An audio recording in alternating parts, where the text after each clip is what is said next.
The very first video I ever made, it went viral, and I got a lot of money for it. We're $600-700. Book a flight with Expedia and also get Expedia to endorse you. You're gonna start slow, but the potential is very high. Check 1 2. Today I'm gonna talk to you guys about starting YouTube and how difficult it really is to start YouTube. I started YouTube a long time ago. I say about 7 years ago. And I remember the very first video I ever made, it went viral, has like 200 and something odd plays on YouTube, and I got a lot of money for it. I'm talking like over $600-700. After a while, I wasn't getting no more money. By now, I would have had at least $1,000. But I'll tell you what, YouTube had changed the algorithms and done so many changes. Now you need like 4,000 watch hours. You also need 1,000 subscribers, and I didn't have any of that. I'm sure they was allowing me to continue to make money, but the problem is that I wasn't on top of it.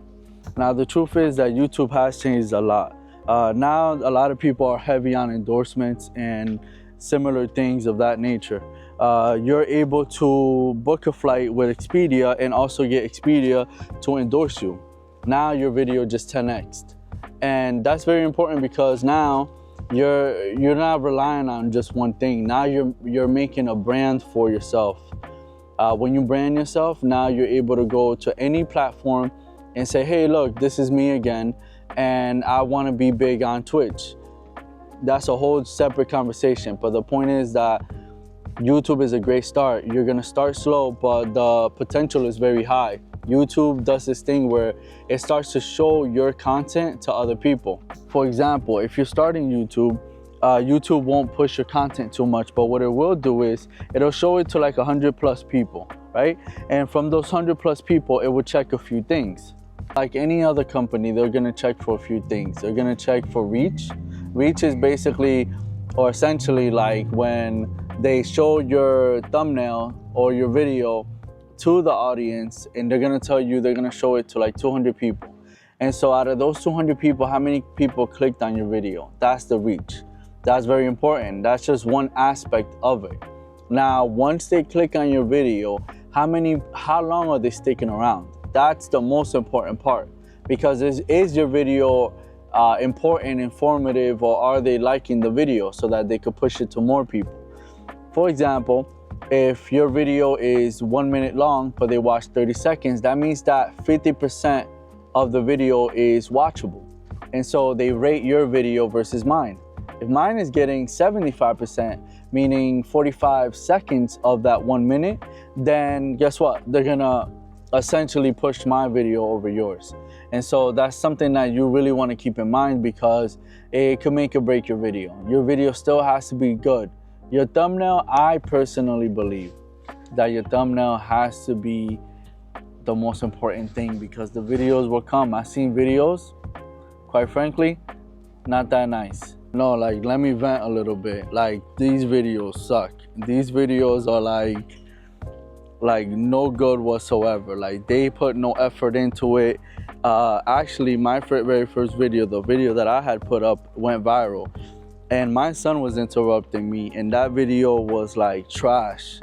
The quality wasn't there, amongst other things, and it was just like, what am I doing in that video? And I remember that at that very moment, I was like, yo, I'm just gonna upload the video, and I don't care if it goes viral or not. I don't care, I'm just gonna upload it, and it went viral. And so a lot of people, I've seen that a lot of people do that. They post, and they're not expecting anything from it. And they keep posting and posting and posting, and then I don't know where YouTube blows up for them. It's not that YouTube blows up for you, it's just that they see that you're uploading often. And so they're saying, okay, you're taking it serious. If you don't upload often, YouTube is gonna say, oh, he uses this as a hobby.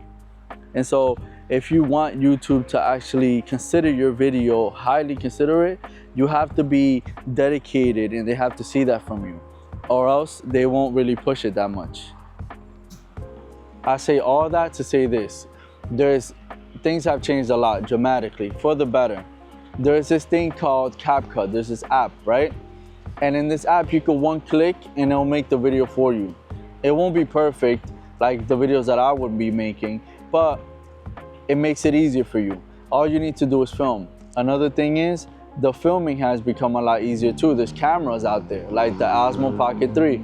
That's what I'm using now. This camera is all around amazing, by the way. I could talk forever about this camera. I've seen all the videos possible, but you know, there's cameras like these that make it very easy for you to film. And you know, look.